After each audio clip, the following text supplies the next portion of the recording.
eelnevatel digitaliseerimise kiirkursustel oleme rääkinud sellest, kuidas digitaliseerimine tänapäevast maailma on mõjutanud ja ikka veel mõjutab ning kuidas ettevõtetes siis digitaliseerimisega algust teha. Täna võtame vaatluse alla ühe konkreetse protsessi ettevõttes ja selleks on personali juhtimine. Ja selleks on siis siin täna minu vestluskaaslaseks Kaidi Neeme Fujitsust, kes just igapäevaselt tegelebki personali juhtimise protsesside digitaliseerimisega ja toetab sellest siis teisi ettevõtteid. Et Kaidi, võib-olla kõigepealt räägi sellest, et kuidas on personali juhtimine ajas muutunud? Ja, ma võin seda täitsa rõõmuga teha, sest et oma 10-aastase kogemuse juures ma näen, et see muutumine on olnud väga positiivne. Et see muidugi sõltub. Mõni asutus teeb siiamaani personali arvestust kas siis Excelis paberi peal või siis minu karjääri kõige markantsem näide on olnud see, kus üle 300 töötajaga asutuses haldas personalijuht üksinda, tal ei olnud personalispetsialisti, haldas kogu seda andmestikku perfokaartidel. Ja ta ütleski, et tal ei ole võimalik mitte millegagi muuga tegeleda, kui ainult andmete sisestamise, korrastamise, kogumisega ja edastamisega. Ning meie esimesel kohtumisel tundus tema jaoks see digitaliseerimine või selle protsessi optimeerimine niivõrd nagu keeruline ja ajamahukas ja ilmselgelt ta eeldas, et sellega peab olema suur rahakott kaasas. Aga tegelikult, kui me vaatasime selle töömahu üle, mida ta igapäevaselt teeb, et kuidas saab tehnoloogia aidata tal seda kokku tõmmata, et ta saaks siis keskenduda päriselt inimestele, siis see pilt ei olnud üldse nii hirmutav ja tänaseks ta kasutab lahendust, mis toetab teda igapäevastes protsessides, aitab automatiseerida kas siis mingeid aeguvaid meeldetuletusi, puhkusearvestus on automatiseeritud, palga alusandmed on alati kiirelt kättesaadavad, et see on üks nagu väga positiivne näide, mis ma saaks tuua. Sa nüüd tõid välja nagu sellise 300 inimese ettevõtte, suur ettevõte, aga et kas tegelikult ütleme siis, et sama asi võiks toimuda täna ka väikestes ettevõtetes, et ka väike ettevõte saab võidu, kui ta kasutaks tehnoloogiat personali halduses, mitte ei püüaks seda nii-öelda paberil teha? Ja kindlasti, et väga paljudes väiksemates ettevõtetes ei ole ka eraldi personali inimest, kes teaks, kuidas arvestada täpsemalt puhkust, millised alusandmed sul on vaja üldse erinevate puhkuseliikide andmiseks. Et siis on väga hea, kui on kasutusel lahendus, mis toetab inimest, kelle igapäevatöö ei ole tegelikult otseselt personali juhtimine või personali haldus siis. Aga kui nüüd inimene veendud, otsustab, et võiks personali juhtimises nii-öelda võtta kasutusele uusi tehnoloogiaid ja et mis toetaksid kogu personali juhtimisprotsessi ettevõttes, siis millest pihta peaks hakkama, et kust üldse alustama peaks? Ja, et väga oluline selline esmane samm, mis on vaja ära teha, on siis protsesside kaardistamine. Et tulebki võtta üksipulgi kõik need sammud lahti, ehk siis kui tuleb uus töötaja ettevõttesse, siis kes sisestab tema andmed ja kuhu ta täpselt need andmed sisestab. Et jah, me teame, et kui uus töötaja tuleb, meil on vaja ta arvele võtta töötajate registris, kes selle eest vastutab, et ettevõte oskaks sellele töötajale anda korrektselt puhkust, kas siis põhipuhkust või siis seadusest tulenevat lisapuhkust. Et need protsessid on vaja kaardistada kindlasti ja neid protsesse ei saa kaardistada ilma, et ei oleks sellist teeme ära mindseti. Ehk siis peab olema ka endal päriselt tahe, sest et inimesed on väga harjumuse ohvrid, ütleme siis niimoodi. Et kui mingid protsessi on tehtud ettevõttes näiteks kas või 5 aastat, siis keegi ei taha seda muuta, sest et see on nii tuntud ja ma tean täpselt, et ma töötaja tööle panekuks pean tegema 10 liigutust. Tegelikult tehnoloogia abil sa teed need 10 liigutust viime 3 peale, et vabastame seda igapäevast sellist rutiinset andmete haldust. Aga nüüd, mis ongi siis nüüd seal personali juhtimises need kõige kriitilisemad või ajamahukamad toimingud, et hästi konkreetsed praktilised näited, mille peale tavaliselt siis seal kõige rohkem aega kulub ja mida saaks automatiseerida?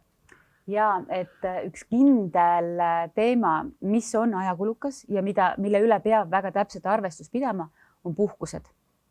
ehk siis näiteks kui ettevõttesse tuleb või on tööl töötaja, tal on ka 2 väikest last, kellel ühel on määratud ka puue, et siis see töötaja soovib saada nii põhipuhkust, ta soovib saada lapsepuhkust kui ka siis puudega lapsepuhkust.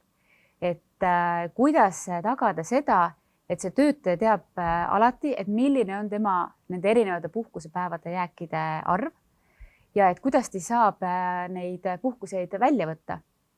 Et näiteks oletame, et ei ole kasutusel mingisugust tarkvaralist lahendust ja kõik see puhkuste info on ainult personali inimese kas siis peas või Excelis või kuskil paberikujul. Et kuidas siis see inimene saab selle info kätte? See on 2 varianti. Kas ta helistab oma juhile ja küsib seda infot ja tema juht helistab siis personaliosakonda, et toimub selline telefoni mängimine. Või siis ta võtab otse nii-öelda personaliosakonnaga ühendust ja ütleb, et nii, mul on vaja nüüd teada, ma soovin puhkusele minna, et kui mitu päeva mul on seda võimalust puhkust võtta. Ja et need on need 2 põhilist varianti, aga tegelikult on ka 3. variant. Pakkuda töötajale iseteeninduskeskkonda, kus ta sisse logides näeb juba oma puhkusepäevade jääki, ta näeb, kuidas tema kolleegid puhkavad, ehk siis jääb ära see olukord, kus ettevõtte enamus töötajad lähevad ühel ajal puhkusele. Ja töötaja saab läbi selle keskkonna teha need avaldused õigetel kuupäevadel, tema jääk on pidevalt up to date, et tal ei tekigi küsimust, et kuule, kui palju mul mingit puhkust saada on või millal mul see puhkus aegub.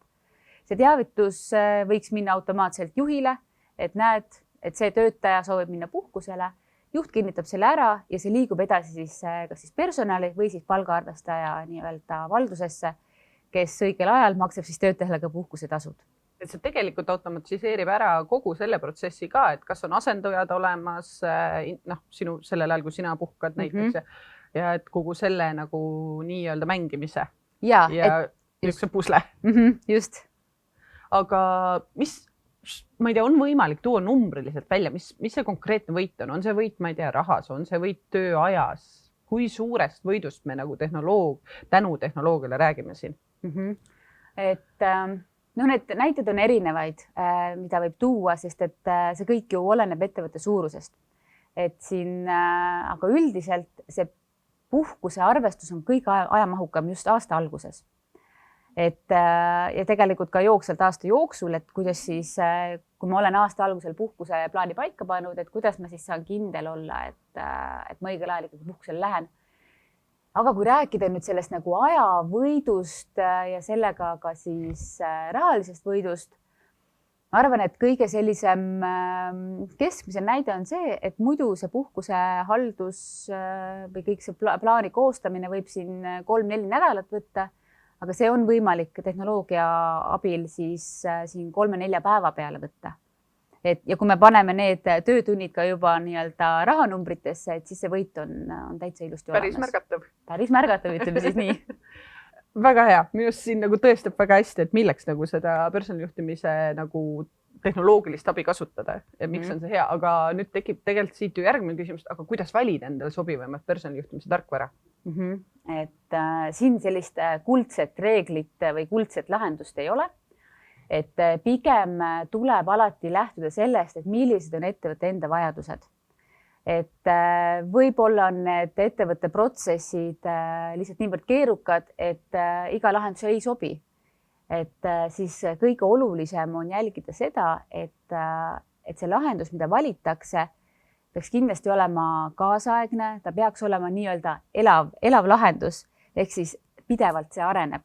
Ehk siis ta areneb nii ettevõttega kui ka siis maailmaga üldiselt. Ja ma arvan, et see ongi kõige olulisem, et need ettevõtte vajadused oleks nagu kaetud. Aga kui nüüd tarkvarast lahendust räägime, et kas siis tänase maailm pigem on, ütleme, selline kuutasupõhised lahendused või on pigem see, et disainitakse just sellele ettevõttele sobiv tarkvara? Et see trend minu kogemuse kohaselt on selline, et üha rohkem eelistatakse pilvepõhiseid lahendusi ehk siis teenuseid, mis tagavad selle, et ettevõte saab ainult seda teenust. Ta ei pea muretsema selle eest, millal on versiooni uuendused paigaldatud, kuidas selle ettevõtte IT-süsteemidega seostub, kuidas see kasutajate koolitus teha, et üldjuhul need tänapäeva kaasaegsed veebipõhised lahendused on juba niivõrd kasutajamugavad ja nii-öelda intuitiivsed, et keegi ei taha endale võtta tarkvara, mille juurutamine võtab sul pool aastat aega ja siis ka kasutajad tegelikult ei saa päris täpselt aru, et kuhu nupule ma siis täpselt vajutama pean. Aitäh, Kaidi, selle väga huvitava vestluse eest ja ma loodan, et te paljud saite uusi mõtteid ja julgustust, et enda personaliprotsessi üle vaadata ja mõelda, kuidas siis digitaliseerimine võiks teid selles aidata.